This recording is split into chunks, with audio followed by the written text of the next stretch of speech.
You're listening to the Weekend Sport Podcast with Jason Pine from News Talk ZB. 2 weekends ago, New Zealand athlete Sam Harvey fell just short of breaking the world record for ultra-distance running after running non-stop for more than 4 days. He ran for 101 hours, in fact, and covered 677 kilometres in the Australian Masters Backyard Ultra at the wonderfully named Dead Cow Gully, an outback farm in Queensland. Sam Harvey and Australian Phil Gore equalled the existing world record when they both completed their 101st lap of the course. But then Sam Harvey was forced to pull out at the start of the next lap. He suffered breathing difficulties from a suspected chest infection during the last 8 hours of the event. So he pulled out, leaving Phil Gore to claim victory in the event and a new world record of 102 laps, or 684 kilometres. Just mind-boggling stuff. Sam Harvey is with us back home now in New Zealand. Sam, I don't even know where to start. As I understand it, in this event, each lap of the course is 6.7 kilometres. So how does the event actually work? Have I got that right? Yeah, correct. So it's basically last person standing format. You've got a 6.7 kilometre loop, or a 4.1667 mile loop, and you have an hour to complete that. Basically, everybody starts at the same time on the hour, and you run it as fast or as slow as you want to. Basically, if you finish prior to the hour, then you've got time to eat, drink, and be merry. And then, you've got to start the next loop on the following hour. If you take more than 60 minutes to complete a loop, you get kicked out. If you can't start another loop, you get kicked out, and you basically continue on like that until there's only one person left. Basically, so long as you've got two people left in the race, then the race continues perpetually, hour after hour, loop after loop. And as soon as the second to last person gives up or is timed out, then the last person standing does one final victory loop, and then they can no longer continue after that, and that's when the race finishes. So what's your strategy then? Are you trying, tell us what's the average that each lap is taking you? Are you trying to get it done at, 40 minutes, so you get 20 minutes rest each hour, or are you trying to run it in, say, 55 minutes just to conserve your energy? What's the strategy? Yeah, it really depends on the runner and the course. I guess I have a fair bit of natural speed, and so I finish my laps a little bit quicker than your average Joe.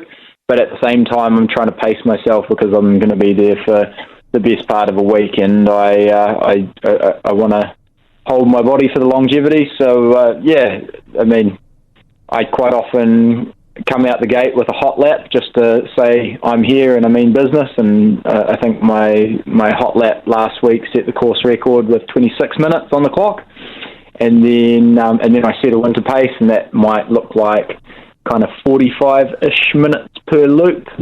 Allows me 15 minutes to kind of sit down, rehydrate, get some food on board, and maybe even have a little shut-eye, and then jump back out on the next loop.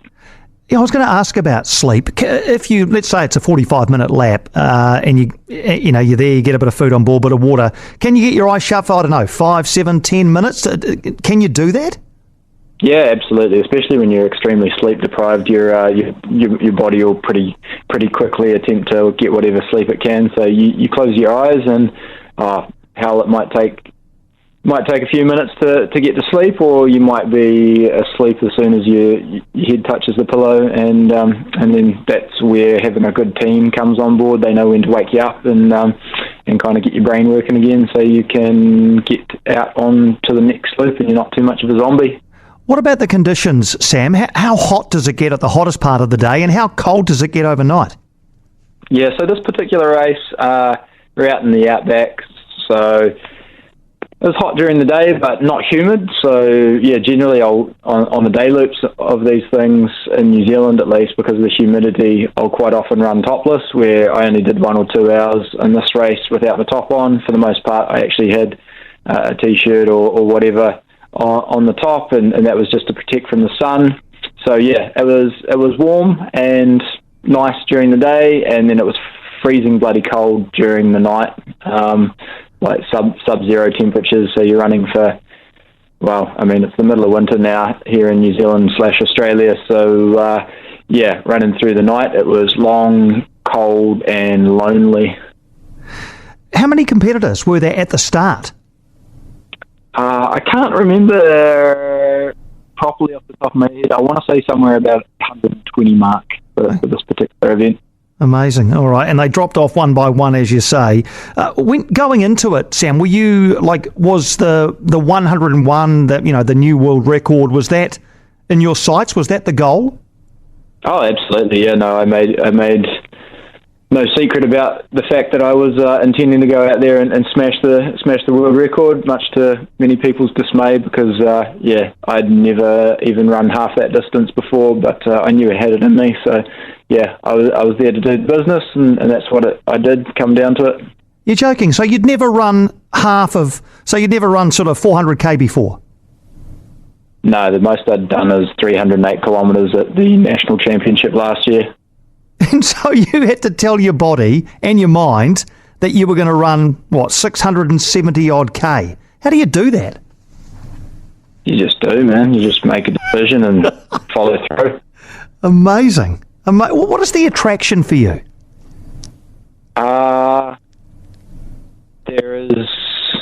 There's something else on the other side of that struggle, and yeah, I guess doing hard things is good for the soul, and I like to do the hardest of things, so that's kind of what I'm doing. And then I guess I'm just no longer doing this for myself. I'm doing this for others. I'm trying to inspire, and yeah, that's kind of the draw card. Was there any part of the 101 hours that was particularly challenging for you mentally and or physically? First 2 days, I get really bored.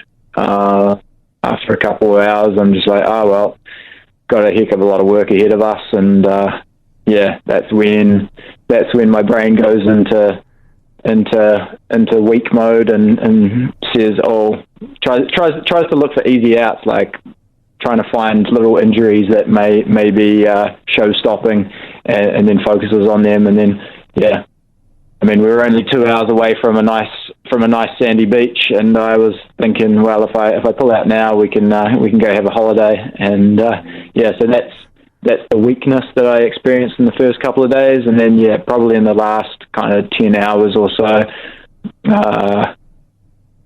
I was experiencing fatigue, and my body was pretty well beaten up.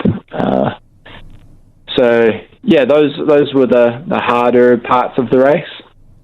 I see one of the other competitors, the bloke who came third out of the US, Harvey Lewis, dropped out on loop 91 because he was starting to hallucinate from sleep deprivation. Did you get any of that?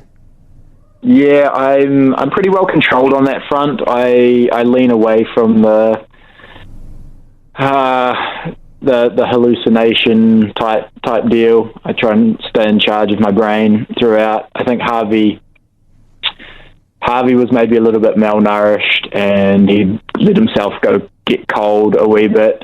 He'd started slowing down, and me and him were buddies right from the start, and we'd looked after each other and kept each other company. But there came a time where I really couldn't. I couldn't look after him anymore. I had to kind of run my own race, and in the last few hours, he deteriorated, and I guess he leaned into the madness, and that's what saw his race come to an end, which is pretty unfortunate. So with the benefit of hindsight, Sam, how do you look back on the race now? How do you reflect on what you achieved? Benefit of hindsight, I guess now I know that I'm in the upper echelon of the sport. I am absolutely confident, without question, that I can bang with the best of them, because essentially in the sport I am of the best, and that's pretty cool. So I just go into that with the confidence of stick to your game plan because my game plan works. Don't get suckered into the games of other people, and just have fun out there. Really, like make some friends, form some alliances, get the jobs done, and it doesn't really have to be a sufferfest like everybody thinks it is. So just make the most of it, because it's a pretty amazing opportunity to be able to race and perform at this level and inspire others. And how long does it take to recover from something like this? I'm recovered, man. I'm good to go. You're all good to go. I was like, you're going out for a wee 100k jog this weekend, are you? Mate, more like 300. Get out, are you really? Yeah. What is that? That's your next event, is it? Yeah. I've been kind of keeping it a secret, but I kind of let the cat out of the bag on national TV the other day. So I guess I'll make the statement here that I'm coming down to Christchurch to Crazies, and if there's anyone that wants to qualify for the World Championship with me, I'm going to be there, and I can get you there. So come with that intention, come with that purpose, and we can do something magic. Absolutely outstanding, Sam. And when do you get the opportunity to try and to try and break the world record again, to get to the 102 laps that Phil Gore now has as the world record? When's your next chance to do that? I don't believe that I will be presented with that level of competition again until the World Championship in October. I'd love to say that that's going to happen this weekend in Christchurch, but dreams are free. I'd say you put the best of the best in the world in one place, and my intention is to really rip the lid off that current world record and do something very special. So that's when I'm looking to do something quite impressive. Amazing, Sam. It's been such an education chatting to you, mate, and inspirational too, what you have done, what you continue to do, and no doubt what you'll do in the future. Thanks for joining us, mate. All the best in Christchurch and on towards October as well. No worries at all, mate. It's been a pleasure, and I might just plug my sponsors and just say thank you for all the help. I've been using Curran's capsules for the last few months to maximise my recovery and allow me to train at the level that I've been doing. I've been supported by Base Wood-Fired Pizza out of Christchurch since 2018. They're my OG supporters. The Crankhouse Bicycle Studio in Hornby, and Off-Piste Provisions providing me with plant-based jerky / plant-based proteins for the last few months. And then finally, I Am Hope / Gumboot Friday, who I'm now an ambassador for.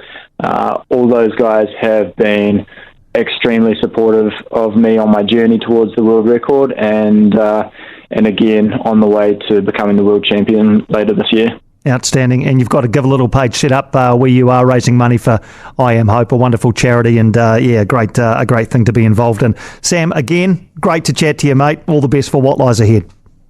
No worries. It's been a pleasure. Take care. You take care too, Sam. Sam Harvey, what an incredible bloke.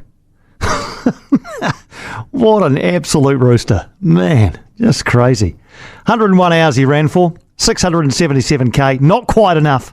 Australian Phil Gore with the new world record that, by the sounds of it, Sam Harvey is absolutely determined to break, and will hopefully get the opportunity as well to do that. For more from Weekend Sport with Jason Pine, listen live to News Talk ZB weekends from midday, or follow the podcast on iHeartRadio.